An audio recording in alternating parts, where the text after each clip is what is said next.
Alright, time for part 3 of my review of the original Sonic miniseries, and I bet you thought I was done with it. Well, I always thought this review should have been a 3-part review, so since this is going to be short, this is just a more in-depth conclusion of the series as well as a quick announcement. The miniseries does a good job incorporating elements from the games like how the rings have a purpose instead of collecting them to earn more hit points. The story is more of a combination of Sad AM and Adventures of Sonic, the story and setting of Sad AM and the humor and cheesiness of Adventures of Sonic. At least the story was more interesting than what the games were back then.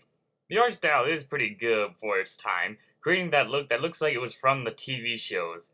The only complaint that I have is that it seems like Robotnik isn't that threatening. They just used the Sad AM style and mashed it with the Adventures of Sonic version. Of course, this would later be fixed up in the main series later on. Since the story is not canon to the main series, there isn't much to complain about the storyline, as most of it never happened. So despite its cheesiness, the original miniseries is pretty decent, giving you a feel of what the series was back then, which would later be improved later on. And now for the quick announcement. Since I'm going to be making more Archie Sonic reviews, instead of reviewing them at random, I'll be reviewing them in order, timeline-wise.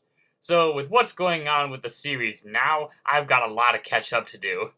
But it's going to be easy most of the time. It's going to be a bit tricky trying to add in the Knuckles the Echidna comics, but what's really going to throw me off is the 2 forgotten Archie Sonic stories, and I'll be reviewing them later on.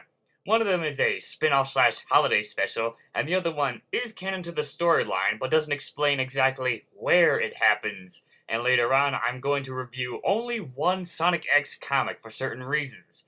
And that's about it for me. So until then, this is Melting Man 234 signing out.